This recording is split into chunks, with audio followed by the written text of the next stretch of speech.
I received a message through the YouTube channel about Maria Montoya. I'm going to read part of her message to me, and I'm going to share it with you. You can, of course, read it on your own, and I just want to talk about it a little bit. So the message says, Brother Eveland, I taught this Sunday school class, and she says, all was wonderful until one day I told my class, I want to exhort you to read and live the gospel. One sister stood up and said to me, you as a woman are not allowed to use the word exhort. That is only for the priesthood. Another sister, both born and raised inside the church, supported the sister's opinion. Days later, I was looking for your videos, found out you had changed the way you had used to make the videos because you received some negative comments. To be honest, that all discouraged me, and until today's date, I've been trying to find the same happiness I had at the same time I was studying the scriptures and going deep on them. So just wanted to briefly talk about that. First of all, in this world, in this celestial sphere that we are in, all of us, you, me, all of us will have negative experiences. We will all have people say things to us that are rude, that are rotten, they'll hurt our feelings. And we also will say things that hurt other people's feelings. Sometimes it's intentional. Sometimes it's not intentional. What is important, though, is that we follow Christ's admonition to be of good cheer. We should be, of all people, the happiest if we are living the gospel, because regardless of what happens to us here, it will be used for our benefit, for our gain. We can learn through our experience good from evil, and we can choose the good. And that's what we're here for. If you study the book of Job, what you'll come to at some point is, I believe it's chapter 28.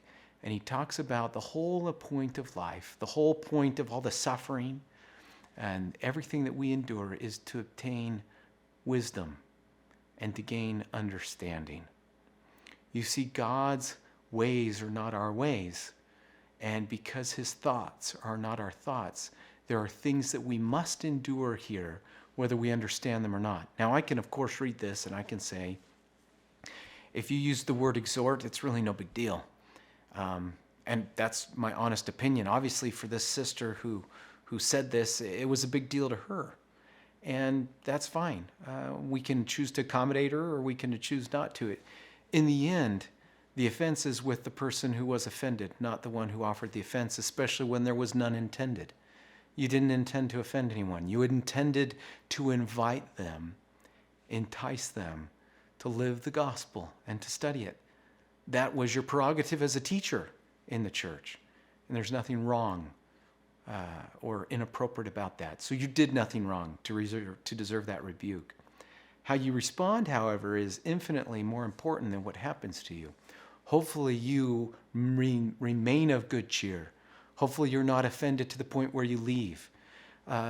Everybody in any fellowship that they are in, whether it's a church fellowship, whether it's a community or social fellowship, whether it's a work environment or a family, whenever you're in a group of people, you're going to have experiences where you rub others the wrong way or they rub you the wrong way. What's important is that if we disagree with each other, we find ways to still love each other and to disagree without being disagreeable and without taking offense. Because all of us are going to have different opinions. And sometimes we hold those opinions really strong, and when perhaps we ought not. We need to be easy to be entreated. We need to be kinder and more loving with those that we call brothers and sisters. The only way that we will ever be able to live in a place called Zion, a city of holiness, is if we can live in peace with each other.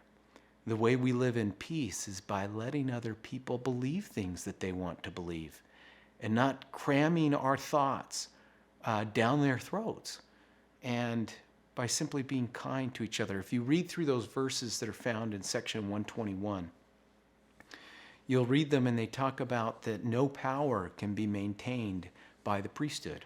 If you have priesthood, you don't exercise control, dominion, or authority over others. Instead, what you do is you engage in things like gentleness, meekness.